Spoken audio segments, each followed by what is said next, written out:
Bonjour à tous, c'est effectivement la première. Merci beaucoup Michel-Édouard Leclerc d'être le premier invité de Point l'Écho sur la TNT, Canal 27. Vous auriez aimé être journaliste, vous? J'ai toujours eu sa petite envie cachée, non pas en tant que patron capitaliste pour posséder un journal ou un média, mais en être comme vous. Aller fureter, regarder, investiguer, ça m'a toujours... C'était mon rêve d'adolescent. Alors, votre rêve aujourd'hui, lundi 5 septembre, qu'est-ce que vous mettez à la une de l'actualité pour vous? Sans compter ces élections en Allemagne. C'est loin de chez nous, là, comme ça apparaît, mais en fait, c'est une remise en cause totale de l'Europe, quoi. Après le Brexit, après tous ces sentiments de repli dans chaque pays, la montée des nationalistes. Là, c'est la fin d'une Europe et il faut nourrir un nouveau projet européen, là. C'est carré. Alors, votre actualité d'industriel, c'est la rentrée des classes, les courses, le caddie cette année. Est-ce qu'il va coûter plus cher aux consommateurs que l'année dernière? Non, le caddie rentrée des classes est à peu près stable. Ça se bagarre entre distributeurs, mais si j'en crois les prix relevés par l'UFC Que Choisir, l'Union fédérale des consommateurs, les prix sont assez stables. Alors, les prix sont stables, il y a une bagarre, mais elle se fait, on le voit tous les jours, souvent au détriment des producteurs. La semaine dernière, il y a eu un accord entre les producteurs de lait et Lactalis, l'industriel. Est-ce que, selon vous, c'est la fin de la crise du lait ? Non, absolument pas. Tant qu'on ne remet pas en cause la politique agricole, elle est obsolète. On a supprimé les quotas laitiers et les agriculteurs ne sont pas accompagnés par des instruments de régulation nouveaux. C'est quoi la solution concrètement ? La solution, c'est d'abord que politiquement, on redéfinisse l'espace européen dans lequel on veut produire. On veut produire pour qui ? Si c'est que pour l'Europe, on peut fermer une partie des frontières. Si c'est pour le monde, il faut rester libéral avec des traités. Par contre, il faut aujourd'hui créer de la valeur au sein de l'agriculture. Comment ils font les laitiers pour créer de la valeur ? Comme ont fait leurs collègues de la viticulture qui ne sont plus dépendants du cours du vin. Il faut créer des fromages, il faut transformer le produit. Il faut, du haut de gamme ? Du haut de gamme, du nutritionnel. Du bio ? Oui, une agriculture plus diversifiée. Aujourd'hui, c'est la crise du productivisme, c'est la crise d'une agriculture trop industrielle qui rémunère plus ses hommes.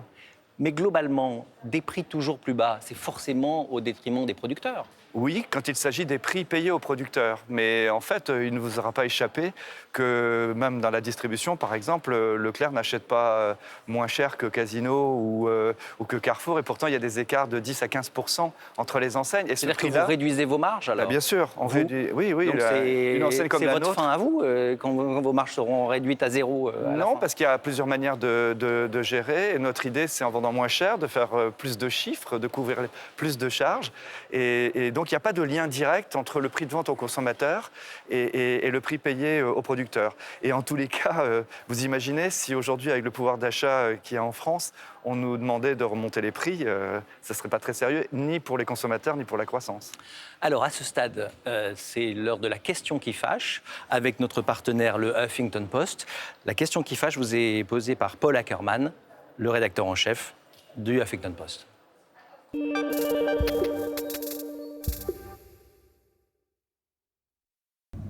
Leclerc se compare toujours à Super U, Auchan et les autres dans ses publicités. Mais les gens aujourd'hui se tournent vers Amazon pour des prix bas, pour du choix.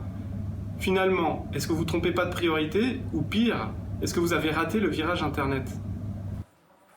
Leclerc fait plus de chiffre d'affaires qu'Amazon en France, à partir du digital. En France. Oui, ça représente 6% de notre chiffre d'affaires. En 2020, ce sera 10%.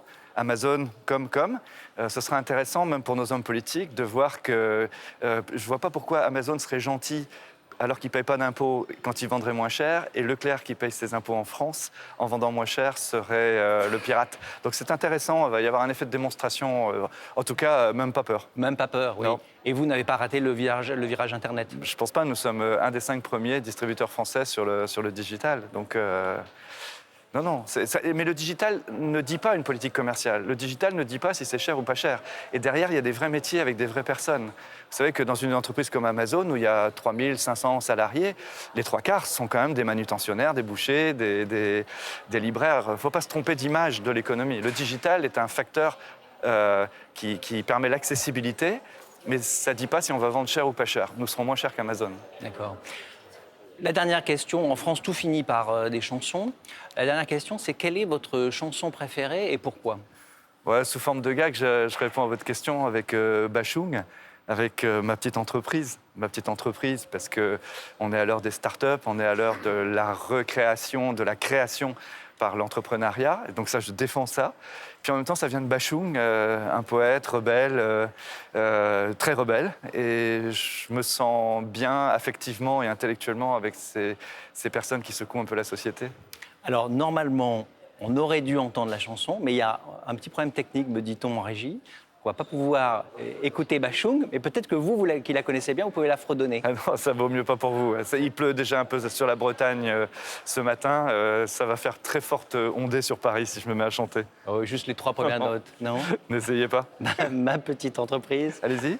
Ma petite entreprise. Oui, mais voilà, ça s'arrête là. Connais pas la crise. Ouais. Bon, merci beaucoup d'avoir été avec nous pour ce premier